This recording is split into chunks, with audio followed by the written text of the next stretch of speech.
Welcome to the Shaping Portsmouth podcast. Shaping Portsmouth is a collaboration of key Portsmouth businesses transforming Portsmouth together. Today's podcast is hosted by our CEO, Dave Humphries.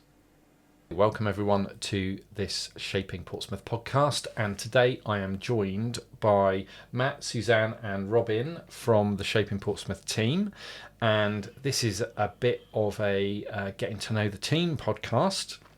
So we've already had a chat with our ops team with Steph, Marianne and Kirsty, and you're kind of the other side of the house in terms of the support, so marketing and admin. Hello everyone. Hello. Hey. Matt, you are the longest serving team member at Shaping. I think you've outlived several CEOs and pretty much everyone else. Yeah, I think possibly I've been there longer than the rest of the team combined. So, yeah, when did you start with Shaping? So I started with Shaping in 2013. It was in July 2013, so just gone 11 years. I was working at Express FM at the time, and Shaping was managed by Cheryl Buggy, who was also the station director at Express. So I was volunteering at Express, sort of doing social media stuff with them, and then Cheryl needed some support with Shaping, so I came over and started working for Shaping as well. Okay, so tell us a bit about yourself. What's your background, Matt? So I'm digital marketing and communications lead for Shaping. I maintain the website, put out the newsletters every fortnight, oversee the social media, do lots of fun stuff with branding and graphics and all that sort of thing. So, and your background, what are your qualifications in? So I did a Bachelor of Science in Digital Film, Animation and 3D Technology up in Stafford. So that got me into the bit of film editing, audio editing, bit of design, that sort of stuff. And yeah, since then, a couple of years back, I did a Master's in Illustration at University of Portsmouth. It's very, very creative and arty kind of background. Cool. And are you from Portsmouth originally? Yep, I'm born here, grew up here, lived here my whole life except for the 3 years up in Stafford for uni. So, which I think makes you unique as a Shaping Portsmouth team member. You're the only person that originally hails from the city. Yep. Cool. Now, Suzan, you very definitely don't come from Portsmouth. Where are you from? I'm from Burma. You call it Myanmar as well. Yeah. I am an international student in the University of Portsmouth.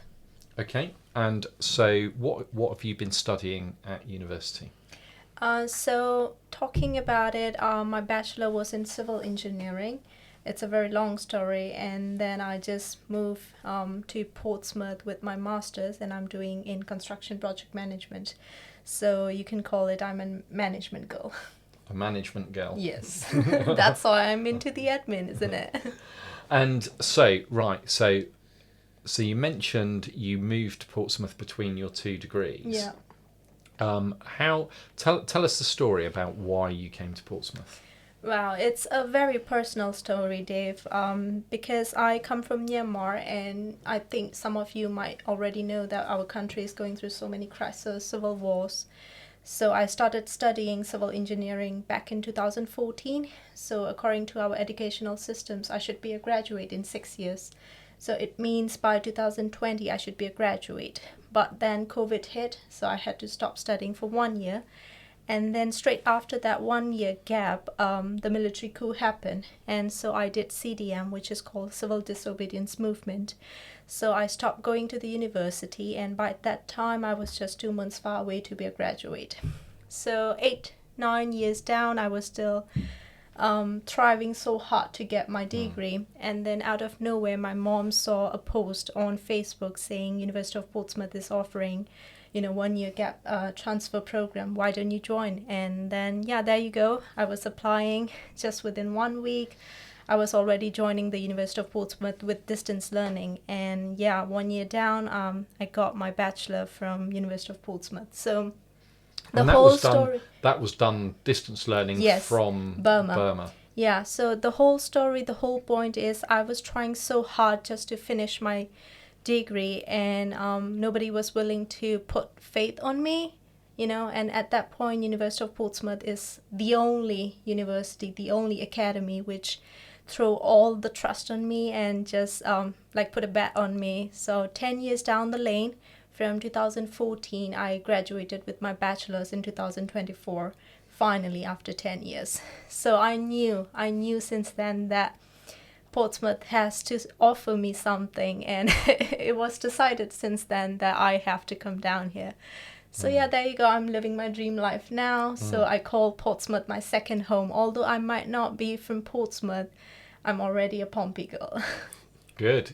And it's just such a nice story that you've come to the city that helped you out, and you're now actually working with us at Shaping Portsmouth Exactly. on transforming Portsmouth together and Exactly. making Portsmouth the number one UK city in which to invest, live, learn, work and visit. So it's Lovely. great to have you on the team. Thank you for having me today. Thank you. And so Robyn, finally, you are the newest member of the Shaping Portsmouth team. Tell us a bit about you. Yep, so I joined 2 months ago today it was, joined the team from a background in property and recruitment. So 10 years as a property developer, all in Pompey, owned a successful estate agents, and prior to that I was in recruitment. But I love Portsmouth. I'm not from here originally, but it's now my home. Yeah, not as far as Myanmar though. No. Where are you from originally? So I'm from Northampton in the Midlands. Very different to down here, but I absolutely love being by the sea. I've got 3 young children now, and this is definitely home. We love Portsmouth. And so your role at Shaping? So I've come on board as the partnership manager.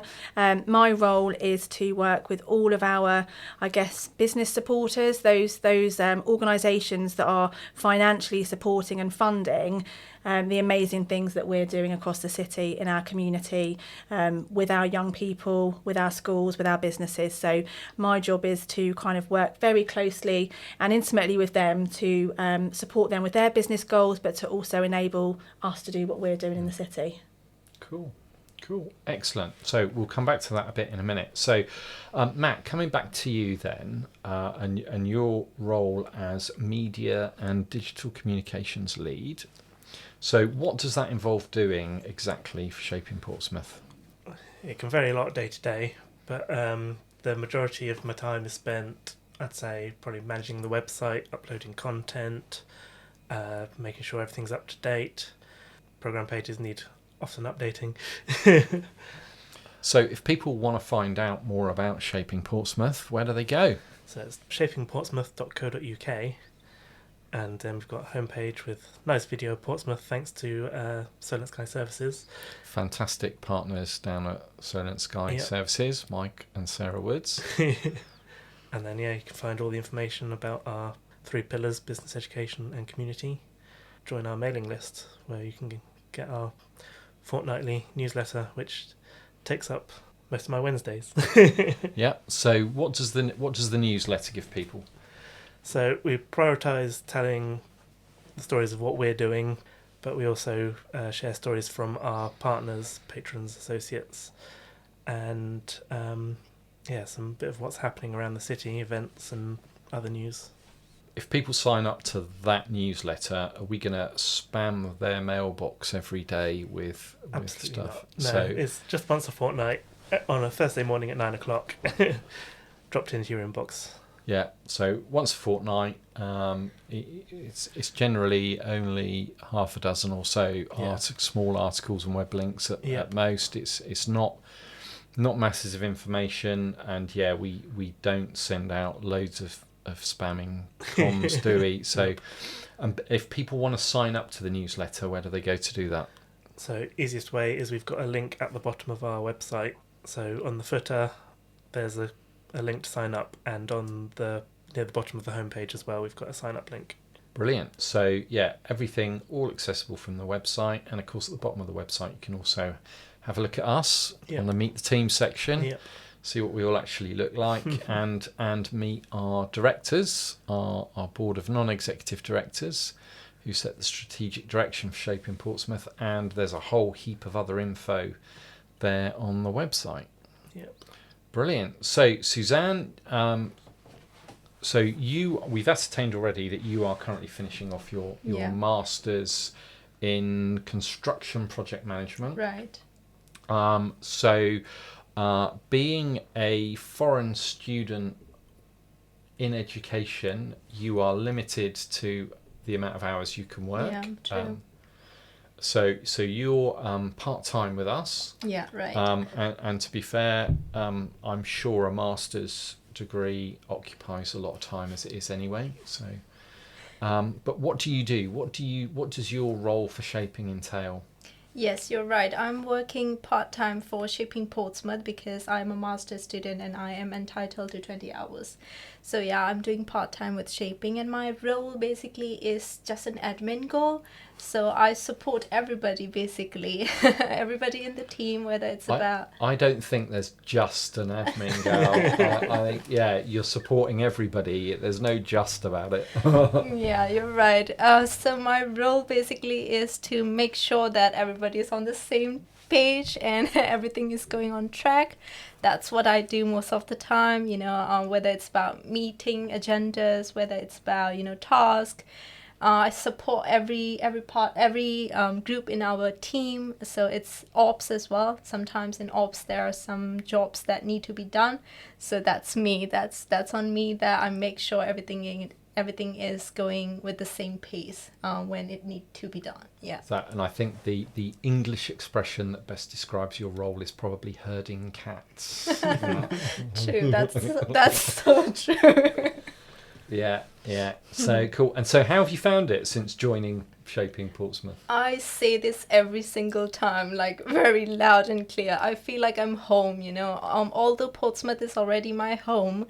Working at Shaping is like I am working with my own family, because I feel like, I got the backs and supports of each and every group in Shaping, because I'm doing my masters as well. Sometimes my thoughts are quite scattered and then like my teammates make sure that I am, not losing my mind. So yeah, like I've mentioned before, Portsmouth is my home and Shaping Portsmouth is my family. Yeah. Oh, that's nice. We love having you as part of the team. Yeah. Cool. So, Robyn, partnership management. We've spoken to the ops team about all of the amazing programs that Shaping Portsmouth delivers, but none of those would happen without our patrons. Yeah. And looking after our patrons is your job. Yes. So, what does that involve? So my role is really to kind of nurture those existing relationships, and I view myself as an extension of those businesses, to join up them with us entirely, whether it's linking them in with my colleagues that can offer help, or whether it's offering them support with other businesses and partners we deal with.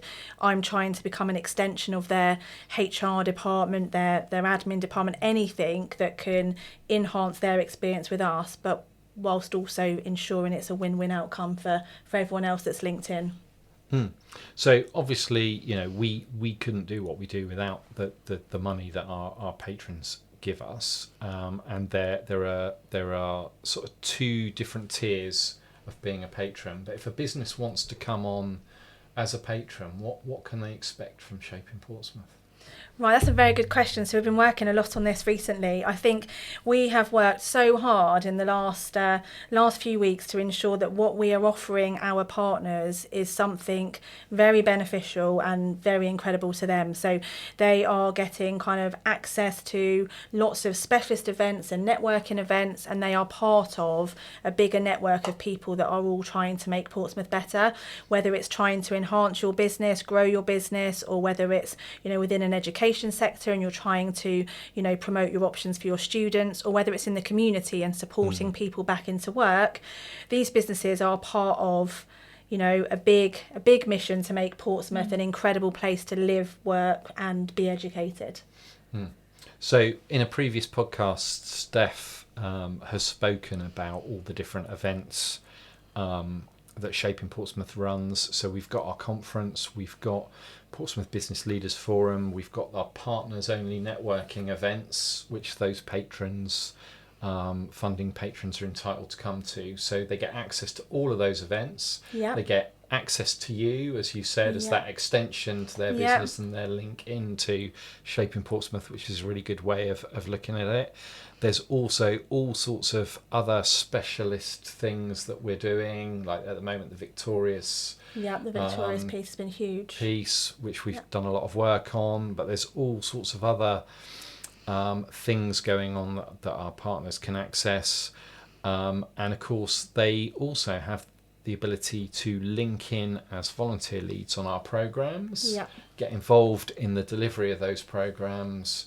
And again, that's something that you would touch base with them about. Yeah, and the thing that's really interesting is I was on a meeting just this morning with one of our partners, and the more people I'm talking to, one of the fundamental questions that keeps coming up all the time is, I've got X amount of time that I want to give back to the community, how do I get involved? So people are much more focused on, being involved with what we're doing. They want to be hands-on, so that's been really encouraging.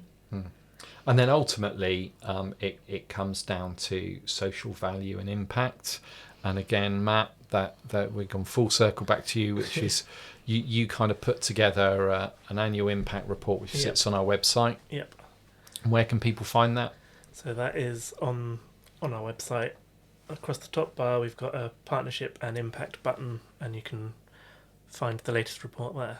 So not only will you find the impact report, you'll also find all of those patron businesses listed there, and you'll be able to see I think it's 72 we're currently at. Yeah, and the really interesting thing is on some of our higher funding partners, there is actually kind of like a mini homepage within our website that promotes those organisations. Yeah. If someone out there is listening and they want to become a patron and help fund Shaping Portsmouth, sharing that social impact and get involved in our programmes, how do they go about doing that, Robyn? The best thing to do is obviously you can link in with us on any of our social media streams. You can pick up the phone and give me a call and go from there. So there's easy contact routes through the website. There's a contact button, is there? Yeah, on the website. That's right, Matt. And they can get hold of you through that, and you can go and have a chat. Yeah, and absolutely. Work out how the business can fit in with what we're doing. Yeah, I'm trying to spend as much time as I can out of the office and in other people's offices. Yeah, because that's where the great things happen. Yeah, definitely. And so patrons fund us at two levels. There's £2,500 and £5,000. But for really small businesses or charities that can't afford that, what can they do? So we have another option. It's a kind of a membership fee, effectively, and that works out. It's £500, but for that you are getting exposure to access to all these things, and some of them can be done as an add-on. You can get access to our events, to some of the networking events, and you'll have the option to buy tickets at these. So it's a great first step on the ladder, and you can see what the other people are doing, and it's an opportunity, I guess, to really see how we can support you. Brilliant. And how are you finding it? Because obviously you are the newest person in the team, as we said. How have you found it joining Shaping? I love being at Shaping. I think the things I love about it is it kind of pulls together all the things I've enjoyed in my career. I'm very much a people person. I work with a great bunch of people who genuinely love what they do, with a very flexible kind of outlook. The team are very supportive of people's home lives and commitments, so it enables people like me, a working mum, to be able to work in a good career that's giving something back.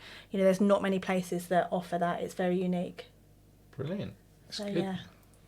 So something that we're doing on all of our podcasts, because we are so passionate about Portsmouth here at Shaping Portsmouth, we're asking people what their recommendation for somewhere to go or something to do in Portsmouth would be. So Matt, what's your top recommendation for Portsmouth? I'd recommend Fox's Forest and Hillsey Lines up on the north of the island. It's a really nice green space. You've got the water, you've got the wildlife, and it's just a nice place to have a wander around, really. Cool. And so that's a good shout, because the south of the city gets so much attention. we can't forget there's so many wonderful things in the northern part of the city as well. Yep. But also we've seen the coastal initiative working around the city, starting down the Eastern Road, then all along the seafront. They did the Hillsey part quite early on as well, over by the Mountbatten Centre, and I think the last bit of it now is that Fox's Forest Hillsey Lines piece. Yeah. And we round to Tipner as well, is it? Is it up to Tipner as well? Yeah, it goes right across. So, and we have our wonderful partners at Fairways, we know, have got an initiative going on there around care levers and sculptures, and we've certainly got a video in relation to that from a chat that was done at our conference last year around that project. So that's a really good shout, Hillsey Lines, and something that certainly over the next sort of year or so is going to be quite transformed as that coastal piece comes around there. Yep. Excellent. Suzanne, what about you? You're the newest person to the city as a whole, but you must have found some nice places to go. Yeah, frankly speaking, I was a little bit scared to live in Southsea because it's quite hectic most of the time, and I'm like more of like a quiet person, so I thought, Southsea wouldn't be for me, but I am completely wrong. I'm shifted to Southsea and I'm loving it. The best part is the Albert Road, I would say. You should always, if you're bored or you need something to do, just get on Albert Road. You would find something. There are good food over there. So many international food stores as well, you just name it, you get it there. So I would say Albert Road.